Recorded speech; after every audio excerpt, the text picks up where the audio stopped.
Nós hoje vamos falar sobre um outro cuidado, que é o cuidado com as chantagens, né?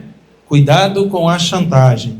Eu quero, à luz da palavra do Senhor, que você abra aí Gênesis, capítulo 39. Gênesis, capítulo 39.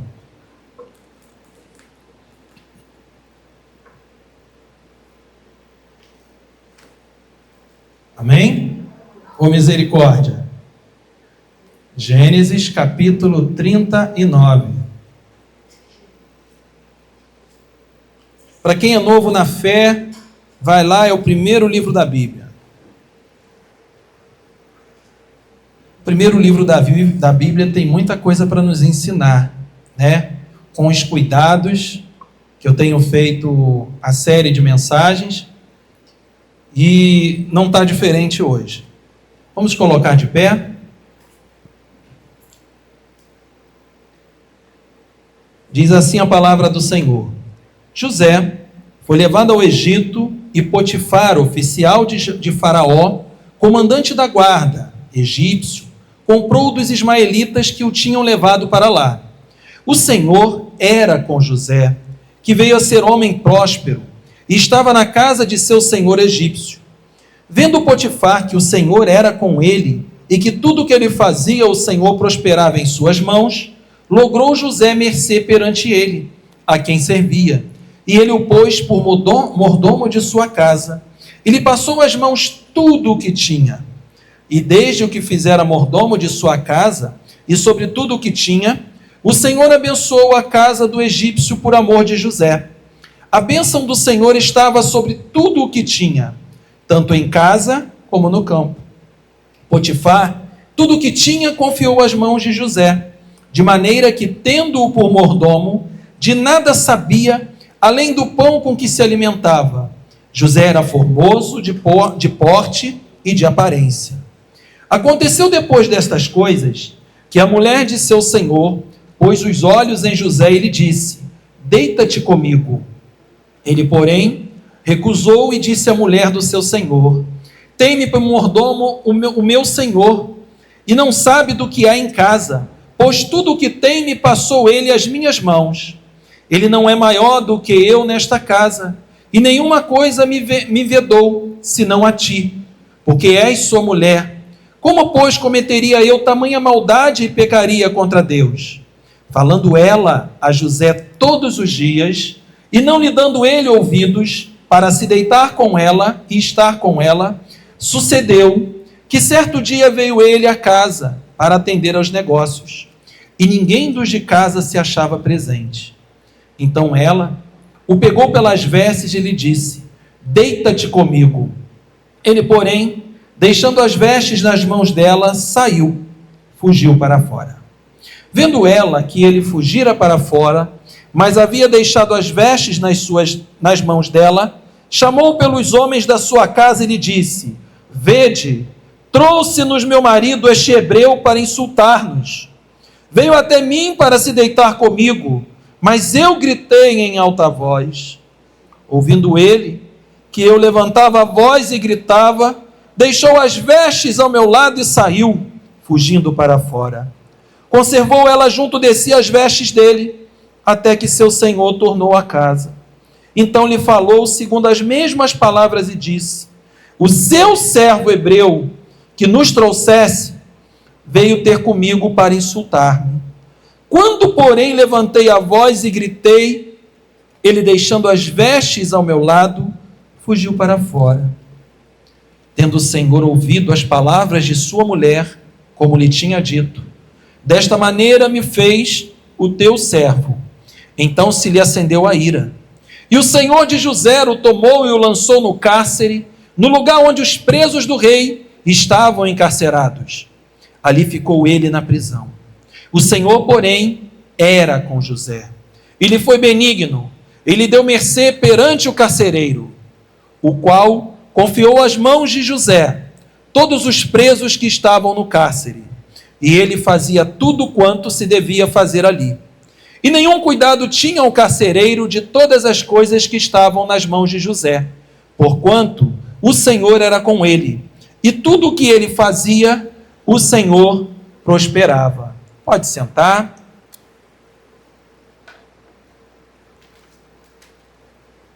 Quando a gente fala de chantagem, é algo que a gente já vivenciou desde criança.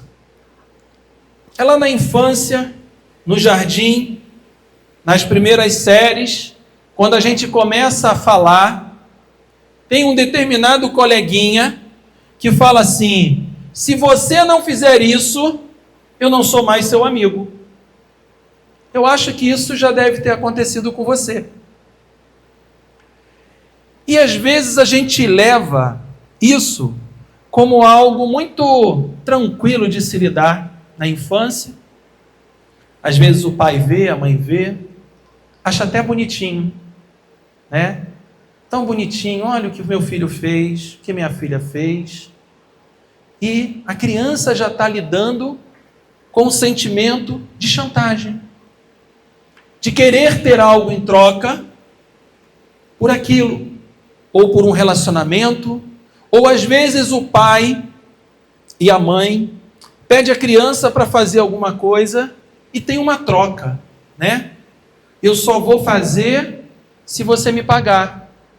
Eu só vou fazer se você comprar um presente para mim. Eu só vou fazer se acontecer outra coisa. E aí, às vezes, ainda a gente acha que o nosso filho está indo no caminho certo. Mas talvez você, na sua vida adulta, já tenha lidado com adultos que agem com chantagem. São chantagens, às vezes, de forma emocional. São chantagem, às vezes, que trazem para um interesse próprio, para ganhar alguma coisa, e vive aí. São adultos que agem como crianças.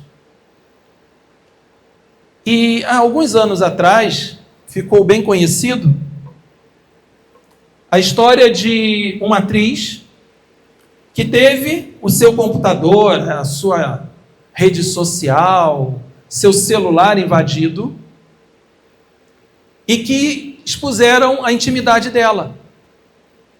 E fizeram chantagem com ela para que não divulgassem caso ela pagasse determinado valor. Isso tomou uma repercussão nacional que gerou até mesmo uma lei a esse respeito.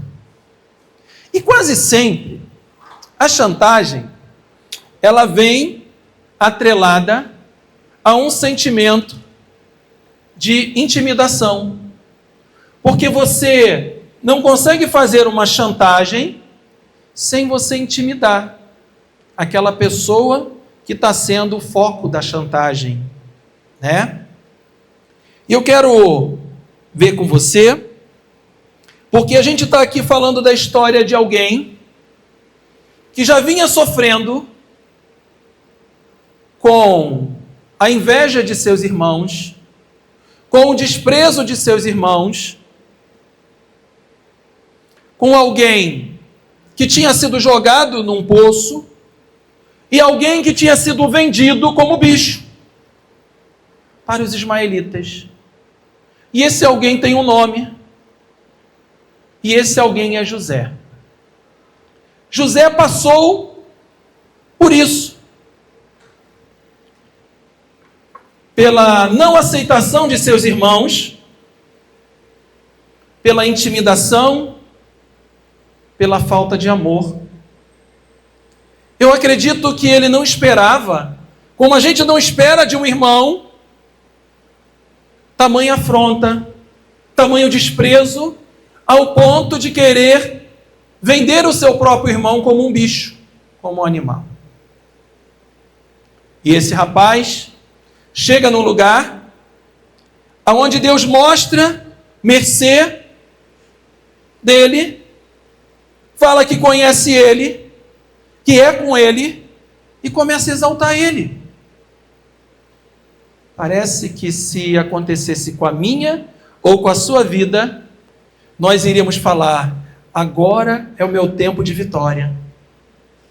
Agora é o tempo que Deus vai fazer a mudança e a referência, me fazer esquecer tudo aquilo que meus irmãos fizeram comigo. Eu e você falaríamos isso. Nós não esperaríamos um outro desfecho de uma história tão sofrida como a passada por José.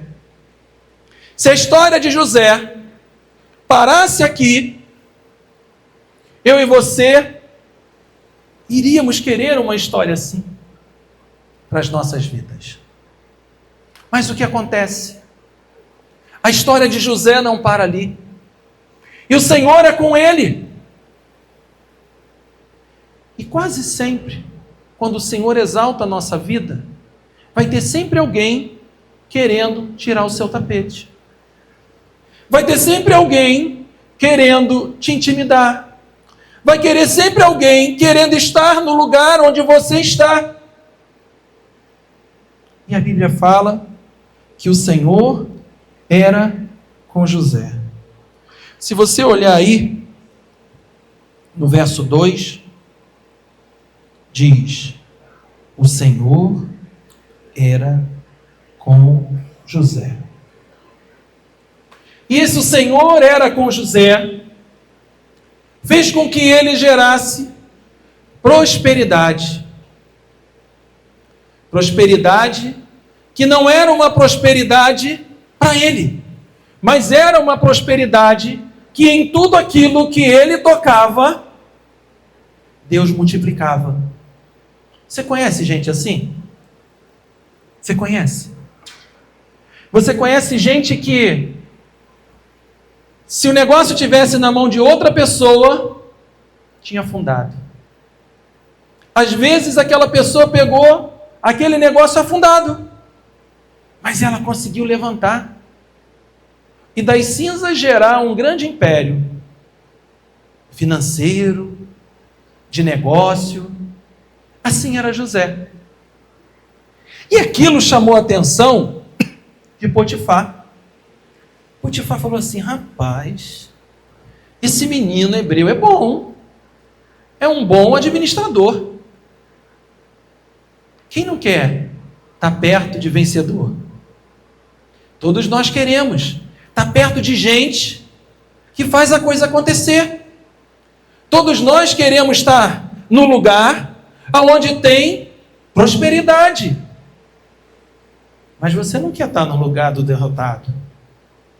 Você não quer estar do lado daquele que nada dá certo.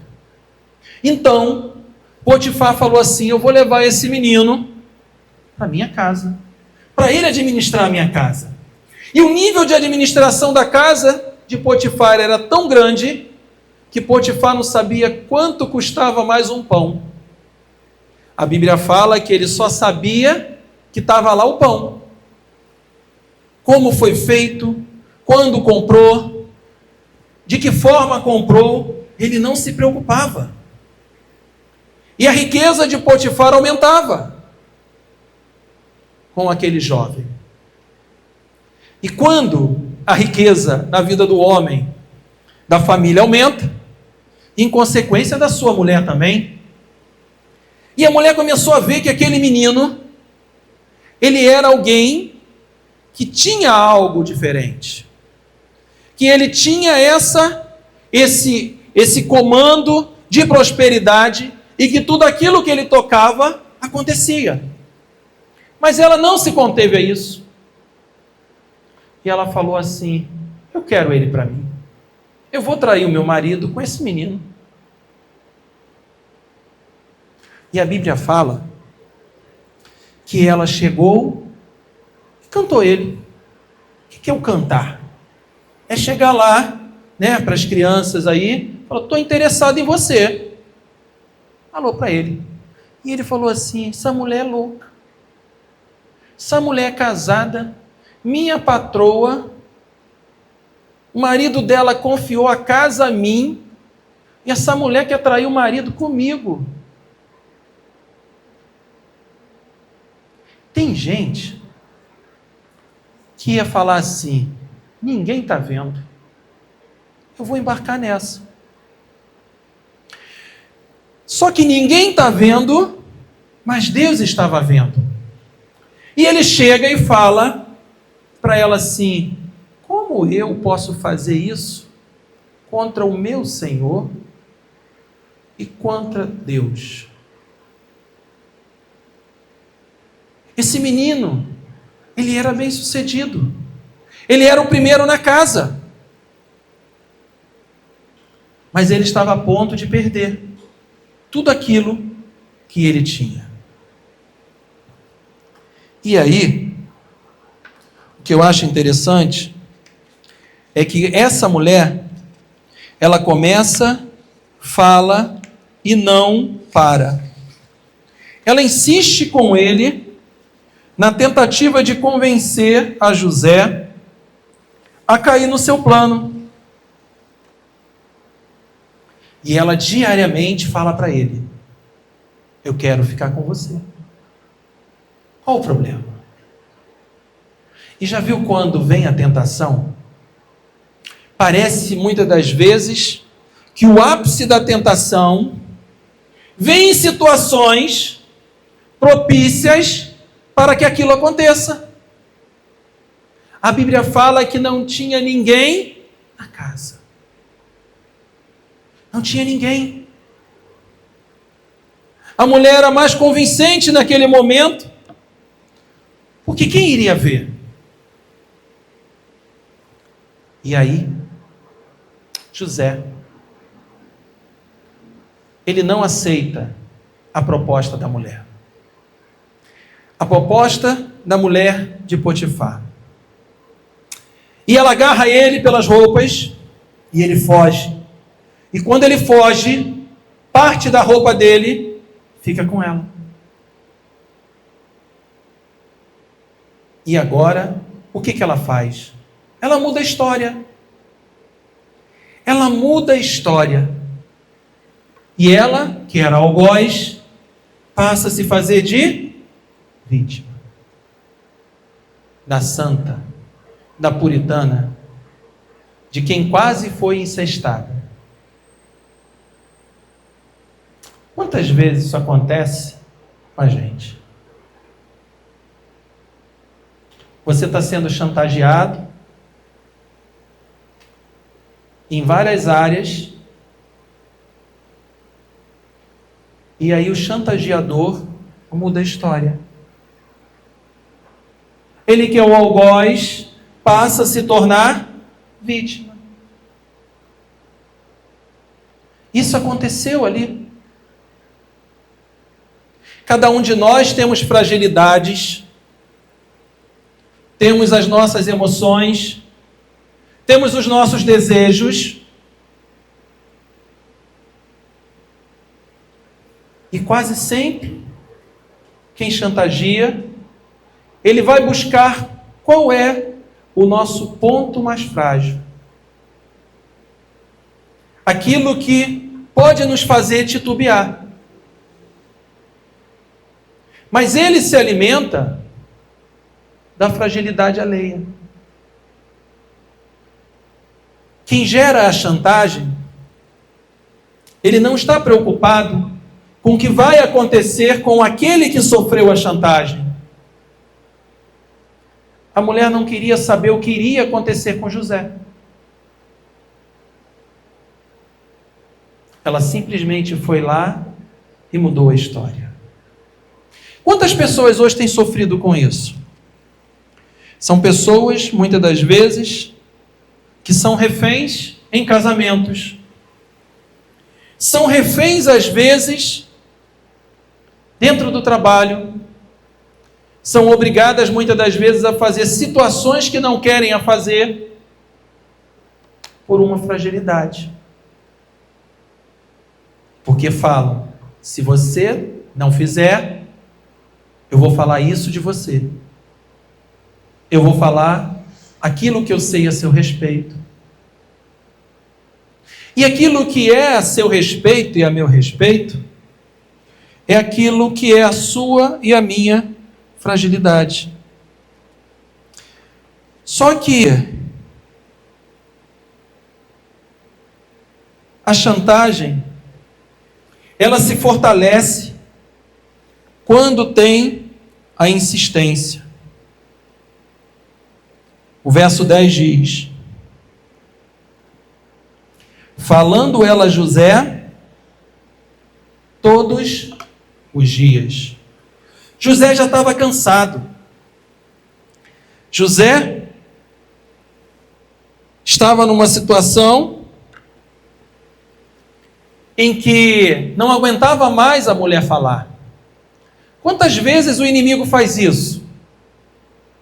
Botando o dedo, te acusando diariamente, falando de coisas que Deus já te perdoou, mas ele traz à tona. Como se Deus não pudesse ter feito aquilo por mim e por você. Como se Deus não tivesse perdoado a mim e a você.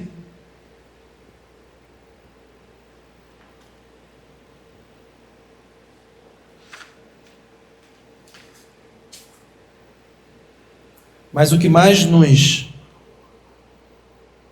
mexe são as ameaças.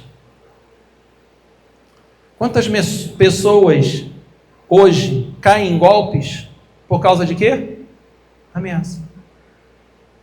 É uma ligação que você recebe de um desconhecido que às vezes liga para você e fala que está com seu filho, que está com seu pai e que quer um dinheiro para libertar.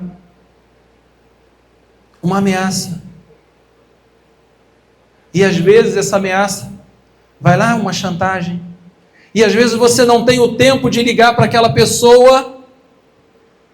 E quantas pessoas caem desesperadas? Quantas pessoas de idade vão no meio do caminho, levando dinheiro, numa situação dessa? Eu quero terminar contando para vocês uma história.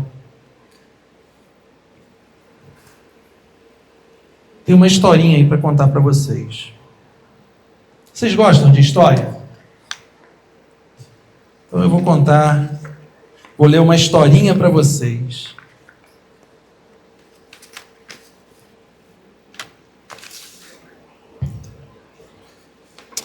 Na floresta, viviam muitos animais que conviviam em harmonia. Estava ali o tatu, sempre prestativo. A capivara, que era acolhedora.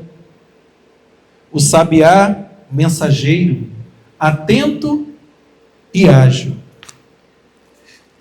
E também tinha ali o macaco prego, trabalhador, cheio de energia e disposição.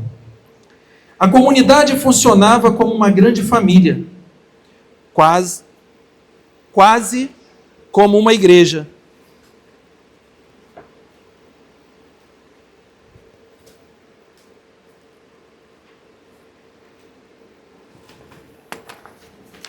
Oi, 29. Só me dá retorno aqui. Então a comunidade funcionava como uma grande família, quase como uma igreja viva, posicionada dentro da mata. Conhecedor dessa harmonia, certo dia começou a rondar pelas trilhas um visitante perigoso, o lobo sombrio.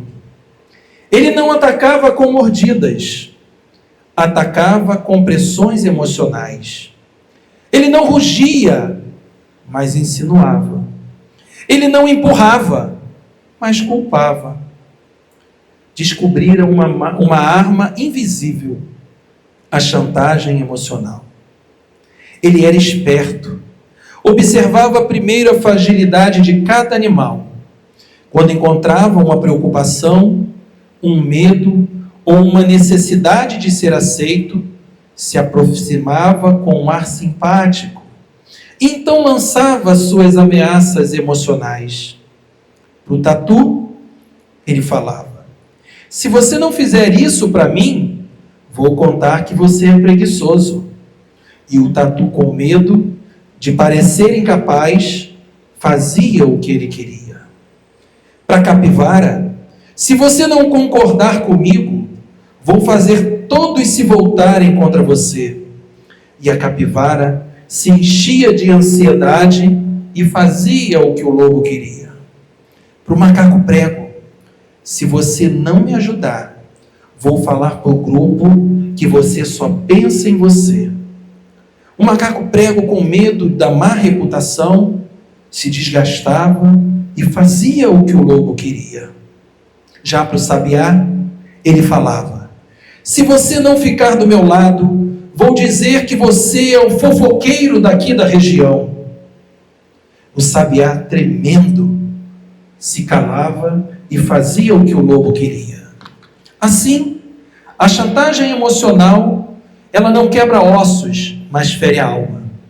Cansados, confusos e com o coração oprimido, todos procuraram consolo na coruja, que vivia um tronco antigo e era conhecida como uma espécie de conselheira da mata. Ela ouviu cada relato com paciência e sabedoria.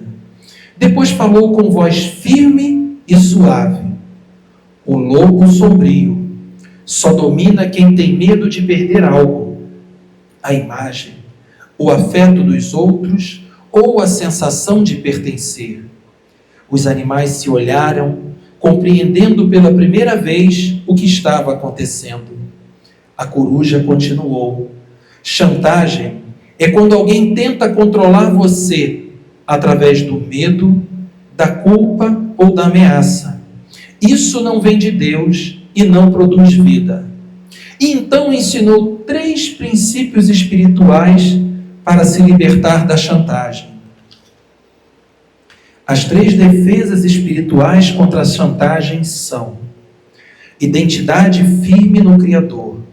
Vocês não são definidos pelo que Ele diz. Quem Deus diz que vocês são pesa mais do que qualquer acusação. A capivara respirou fundo. Minha paz não depende da aprovação do lobo. Limites são vontade de Deus, não falta de amor. Dizer não destrói a comunhão, destrói somente o domínio da manipulação. O macaco prego entendeu: ajudar não pode ser obrigação por medo. Trazer a verdade à luz. A chantagem, ela sempre cresce quando tem segredo. Quando vocês falam, pedem ajuda e se unem, a mentira perde força. O sabiá chorou aliviado: eu não preciso enfrentar o lobo sozinho. No dia seguinte, o lobo sombrio voltou com as suas ameaças.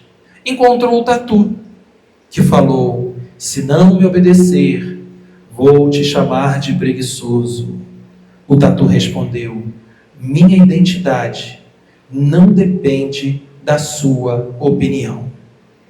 Para a capivara, ele encontrou e falou: se não concordar comigo, farei todos se voltarem contra você.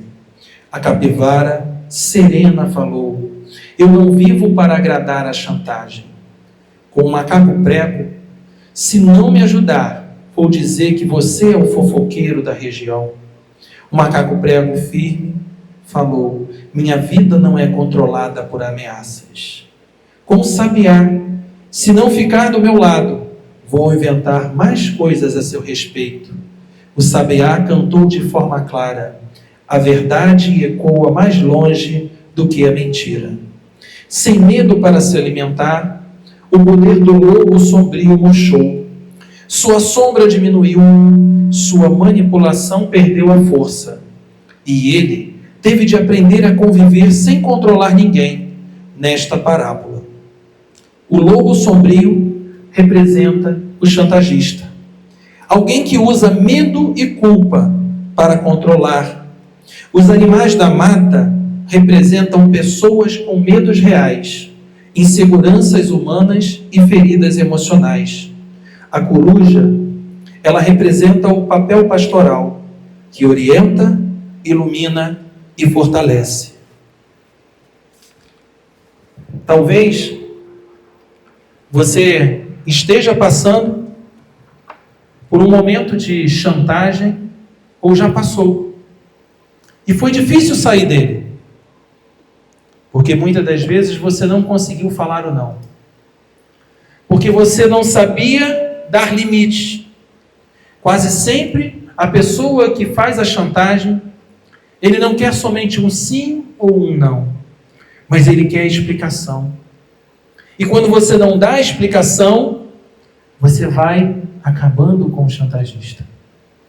Então que você possa sair daqui dessa noite sabendo falar não, sabendo que a sua integridade é em Deus, e que qualquer chantagem que chegar à tua vida, Deus está com você, e você vai sair dela.